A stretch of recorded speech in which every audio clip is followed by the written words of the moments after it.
성부와 성자와 성령의 이름으로 말씀드립니다. 날이 참 무더운데요. 무더운 날씨 속에서도 주님을 만나시기 위해서 또 생명의 빵, 생명의 양식을 먹기 위해서 이 자리에 오신 여러분을 예수님의 이름으로 축복합니다. 우리 옆 사람께 한번 인사 나누실까요? 은혜 많이 받으세요. 네, 은혜 많이 받으세요. 은혜 받으시기 바랍니다. 은혜 많이 받으세요. 많이 받으세요. 우리가 계속해서 이 오병이어의 사건을 보고 있는데요. 지난주에 제가 주의 깊게 살펴보지 않은 중요한 내용이 하나 있는데요. 사람들이 빵을 배불리 먹고 나서 어떤 일을 했냐면 예수님을 왕으로 모시려고 했다. 그래서 예수님이 그들을 피해서 산으로 홀로 가셨다고 하는 그런 구절인데요. 거기에 하나 뭐라고 그걸 설명하고 있냐면 억지로라도. 그러니까 예수님이 찬성하든 찬성하지 않든 자기들의 뜻을 관철시키려고 하는 태도가 있었다. 그래서 예수님이 그 군중들을 떠나신 거죠. 정말 그들을 치근하게 여기시고 그들의 고통을 정말 자기의 고통으로 느끼시면서 그들을 그렇게 돌보시고 사랑해 주셨던 예수님이 그들을 떠난 이유는 뭐예요? 그들이 여전히 자기 생각, 자기의 욕심, 자기의 뜻에 머물러 있는 그 상태였기 때문에 예수님은 더 이상 그들과 함께할 수 없었던 것이죠. 그랬던 예수님과 사람들이 다시 만나게 되면서 오늘의 이야기가 시작되게 됩니다. 그들은 여전히 자신들의 고집을 꺾지 않았죠. 예수님에게 자신들의 왕이 되어달라고 요청하는 겁니다. 그런데 그들이 왕이 되어달라고 하는 요청 안에는 어떤 의미가 담겨 있을까요? 우리의 원수인 로마인과 이방인들을 몰아내 주십시오. 우리에게 세상에서 가장 강대한 왕국을 세워주셔서 세상 모든 왕들이 우리를 섬기게 하시고 우리에게 넘치는 부귀와 영화를 주십시오. 우리에게 영원히 멸망하지 않는 새로운 다윗 왕조를 세워 주십시오. 이게 아마 그들이 왕으로 세우려고 하는 그들의 마음에 담겨있는 의미일 것입니다. 우리도 마찬가지죠. 우리나라가 강력한 나라가 되어서 세상에서 가장 부자가 되는 나라가 되는 것을 바라는 마음, 아마 그런 마음들을 예수님은 거절하셨다라고 하는 것이 오늘 이야기의 배경에 깔려 있습니다. 구약 성경을 보면 이스라엘 백성들이 약속의 땅에 정착하게 돼요. 그런데 다른 나라에는 다 왕이 있는데 하느님은 이스라엘 백성에게 왕을 주시지 않았어요. 위기가 있을 때마다 누가 나타났죠? 사사, 판관이라고 하는 사람들이 나타나서 그 위기를 넘기기는 했는데 왕을 세워주진 않으셨습니다. 그래서 마지막 판관이라고 할 수 있는 사무엘에게 백성들이 계속 요청하는 게 뭐예요? 우리도 왕을 세워달라. 그런 백성들에게 하느님이 사무엘을 통해서 이렇게 말씀하십니다.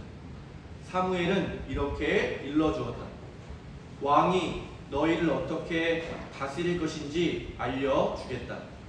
그는 너희 아들들을 데려다가 병거대나 기마대에 일을 시키고 병거 앞에서 달리게 할 것이다.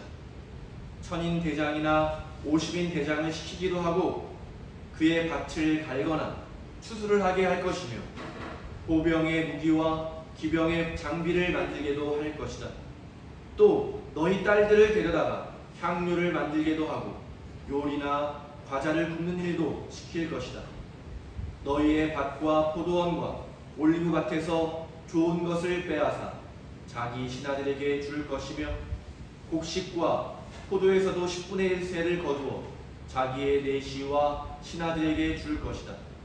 너희의 남종 여종을 데려다가 일을 시키고 좋은 소와 나귀를 끌어다가 부려먹고 양떼에서도 10분의 1세를 거두어 갈 것이며 너희들마저 종으로 삼으리라.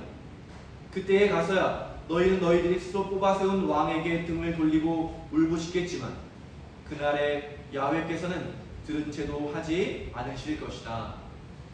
성경에서 왕을 부정적으로 보는 이유가 이런 거예요. 왕은 백성들을 사랑하고 백성들을 돌보아야 되는데 세상적인 왕들은 어떻게 해요? 자기의 이익을 위해서 백성들을 마음대로 부리게 된다는 거예요.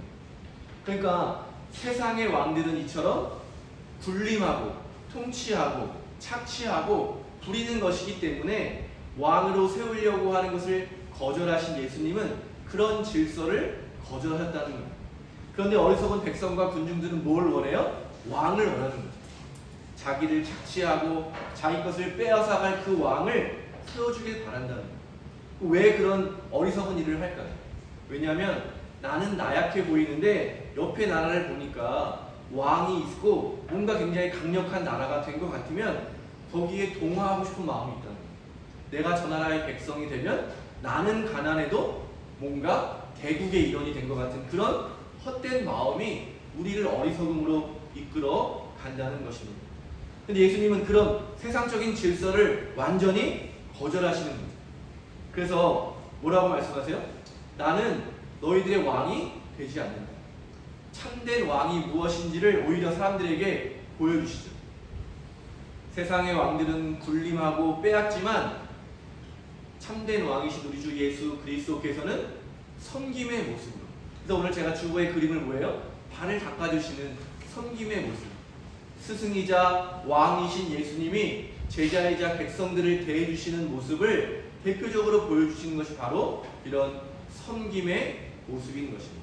또 남의 것을 빼앗는 것이 아니라 자신의 것을 아낌없이 내어주시는 나눔과 희생의 모습이야말로 참된 왕의 모습이라는 것을 예수님께서는 보여주십니다. 그래서 잡히시던 순환의 그 날에 예수님이 뭐라고 말씀하세요? 제자들의 발을 씻겨주면서 이렇게 말씀하시는 거죠. 내가 명하는 것을 지키면 너희는 나의 벗이 된다. 이제 나는 너희를 종이라고 부르지 않고 벗이라고 부르겠다. 종은 주인이 하는 일을 모른다. 그러나 나는 너희에게 내 아버지에게 들은 것을 모두 다 알려주었다. 아멘. 아멘. 예수님은 저와 여러분을 백성의 자리, 종의 자리로 착취하고 빼앗고 명령하면 듣고 지키라고 하는 자리로 부르신 것이 아니라 벗의 자리로 불러주셨습니다. 하나님 나라에 대한 모든 비밀을 다 알려주시면서 함께 협력하고 교제하면서 서로 잘 아는 관계 속에서 벗의 동등한 관계 속에서 하느님의 뜻을 이루어가기를 위해서 저와 여러분을 불러주셨습니다. 근데 우리는 여전히 어떻게 해요? 어리석은 군중들처럼 저는 아무것도 할 수 없습니다. 그저 저의 왕이 되어주셔서 저의 모든 것을 그냥 저도 모르게 그냥 알아서 해주십시오라고 하는 것이 저희들의 신앙의 태도가 되어서는 안 된다는 거죠. 벗의 자리에서 예수님과 함께 하느님의 뜻을 이루어가는 것. 그것이 바로 예수님이 저와 여러분을 초대하는 생명의 잔치의 자리라고 믿습니다. 아멘. 그래서 우리는 예수 그리스도를 닮아가는 사람이 되어야 되는 거죠. 그냥 아무것도 모르고 아무것도 하지 않으면서 예수님을 왕으로 고백하는 군중의 자리에 있어야 되는 것이 아니라 함께 하느님의 뜻이 무엇인지를 잘 알면서 예수님이 가신 그 길을 가는 것, 그것이 바로 생명의 양식을 먹는 사람들이고, 오늘 군중들이 물어보잖아요. 그럼 우리가 무엇을 해야 됩니까? 라할 때 예수님이 대답이 뭐예요? 하늘에서 보내신 분, 누구예요? 예수 그리스도를 올바르게 믿는 일이 바로 우리가 해야 될 일이라고 오늘 성경 말씀은 분명하게 이야기하고 있습니다. 예수님을 믿는다고 하는 것은 우리의 삶의 모습이, 우리의 모습이 예수님을 닮아가야 한다는 것을 의미합니다. 그런 의미에서 오늘 제가 몇 가지 성경 말씀을 좀 이야기해 드리려고 하는데요. 빵과 피를, 우리가 예수님의 몸과 피를 먹는다고 하는 것이 무슨 의미인가? 단순히 육신을 배불리는 것을 넘어선다는 거죠. 오늘 예수님 말씀하시잖아요. 너희들은 육신, 너희들의 욕망, 너희들의 뜻이 이루어지는 것 같아 나를 찾아왔는데 참된 하느님의 뜻은 거기에 있지 않다. 그게 무엇인지를 간략하게 살펴보면요. 첫 번째는 세례를 받으신 후 예수님이 광야에서 40일 동안 받은 유혹의 이야기 속에 있습니다. 40일 동안이나 굶주린 예수님에게 악마가 나타나서 유혹하죠. 뭐라고 말해요? 저 돌을 빵으로 만들어서 먹어라. 그냥 눈앞에 있는 욕망에 사로잡혀라 라고 하는 유혹의 이야기에 예수님이 뭐라고 말씀하십니까? 사람은 빵으로만 사는 것이 아니라 그 다음 뭐예요? 그 다음 구절이 하느님의 입에서 나오는 모든 말씀으로 사는 존재이다. 우리는 단지 우리의 욕망을 채우는 존재가 아니라는 거예요. 먹고 마시고 그러면 행복하다라고 사는 그 정도의 존재가 아니라 뭐예요? 하느님의 말씀을 듣고 깨닫고 그 말씀을 완성하는 존재이다. 그런 존귀한 존재라고 하는 사실을 예수님은 우리에게 알려주시는 거예요. 몸소 유혹을 받지 않아 되시는 분이지만 유혹을 받으시면서 우리가 날마다 겪고 있는 그 유혹을 이겨낼 길이 되신 예수님이라는 사실입니다. 저와 여러분은 단순히 빵을 먹는 존재가 아니라 하느님의 말씀을 먹는 존재라는 사실을 믿으시기 바랍니다. 결코 육신을 만족시키는 존재가 아니라 하느님의 뜻을 이루는 존재라고 하는 사실을 기억하시기를 바랍니다. 요한복음 4장을 보면 이제 제자들과 예수님이 사마리아에 도착하게 됩니다. 여행을 하기 때문에 먹을 것을 넉넉하게 준비하지 못한 제자들은 먹을 것을 구하러 이제 마을로 흩어져 갑니다. 홀로 계신 예수님이 사마리아 여인을 만나고 그 여인을 구원하시는 사건이 일어나게 되죠. 그 사건이 끝나고 제자들이 돌아와서 이제 먹을 것을 예수님에게 드립니다. 그때도 예수님은 뭐라고 말씀하십니까? 나에게는 너희가 모르는 양식이 있다. 너희들이 배고픈 그 육신을 채우기 위해서 양식을 구하러 간 사이에 나는 이미 양식을 배불리 먹었다. 무슨 양식이에요? 한 여인을 구원하는 일, 한 여인을 통해서 사마리아의 한 마을을 구원하는 일을 하신 자체가 나는 이미 양식을 먹었다라고 설명하시는 거죠. 그러면서 뭐라고 말씀하세요? 제자들이 이해하지 못합니다. 누가 선생님께 잡수실 것을 갖다 드렸을까? 여전히 육신에 갇혀 있어서 육신의 수준에서 이야기하는 그들에게 예수님이 분명하게 이야기해 주십니다. 나를 보내신 분의 뜻을 이루고 그분의 일을 완성하는 것이 내 양식이다. 우리가 오늘 이 예배 가운데 먹고 마셔야 할 양식이 바로 이 양식이라고 믿습니다. 우리를 만들어 주시고 우리를 살아가게 하시고 우리를 구원하신 하느님 아버지 그분의 뜻을 이루고 그분의 일을 완성하는 것이야말로 오늘 이 예배 가운데 우리가 모두 다 같이 함께 먹고 마셔야 할 생명의 양식이라고 믿습니다. 예수님께서 가신 그 길을, 생명의 길을 따르는 것, 밥을 잘 먹고 건강하게 살고 사람들과 좋은 관계를 맺고 사는 것도 중요하지만 그것보다 우선에 있어서 이처럼 하느님의 뜻을 이루어가는 것, 하느님이 이 세상을 구원하기 원하시고 나를 통해서 일하기 원하신다고 하는 그것을 알아차린 이후에야 우리가 살아가는 모든 것의 의미가 변화되지 않겠습니다. 그저 먹고 마시고 이거를 바울이 뭐라 그래요? 흥청망청하는 거라고 이야기하잖아요. 그러나 하느님 사랑 안에서 하느님의 뜻을 이루어가기 위해서 지금 우리가 함께 먹고 마시는 일을 뭐라고 합니까? 거룩한 일이라고 하는 거죠.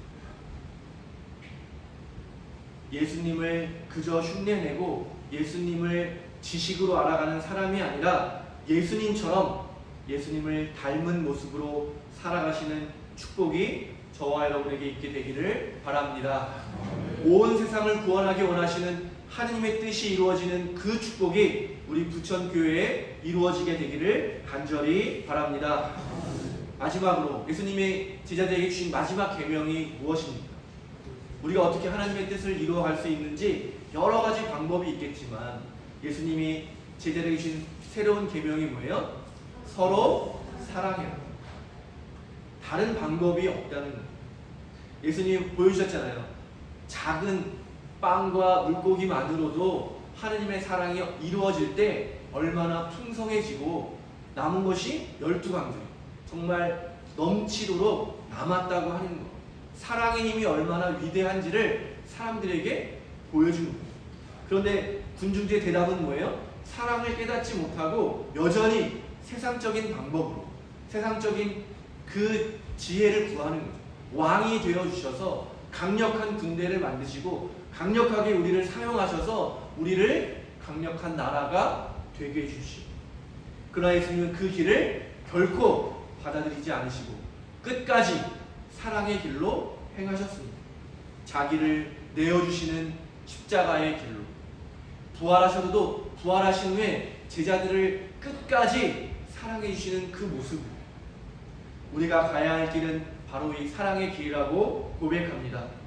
오늘 옆에 있는 한 분 다시 한번 우리 사랑의 고백 한번 나눠보실까요? 사랑합니다. 사랑합니다. 예수님의 이름으로 사랑합니다. 예수님의 이름으로 사랑합니다. 먼저 우리 교회가 서로 사랑하게 되기를 바랍니다. 아멘. 네, 서로 많이 사랑 고백도 하시고, 네, 못하시는 분들도 있으신 것 같은데 마음을 담아서, 못하면 먼저 믿음으로 고백해 보시기를 바랍니다. 아멘. 그 고백을 예수님이, 하느님이 받아주시고 그 고백대로 저와 여러분의 삶을 사랑으로 채워주실 줄로 믿습니다. 먼저 우리가 뜨겁게 서로 사랑할 때 예수님의 말씀대로 세상 사람들이 우리를 보고 예수님을 보게 될 것입니다.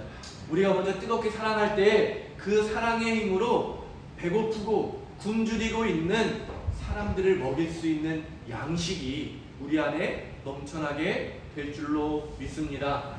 오늘도 이 예배 가운데 우리에게 생명의 양식으로 찾아오시는 예수 그리스도를 영성체를 통해서 영하면서 우리의 삶이 하느님의 사랑으로 가득 차게 되기를 예수님의 이름으로 축원드립니다. 아멘. 성부와 성자와 성령의 이름으로 말씀드렸습니다.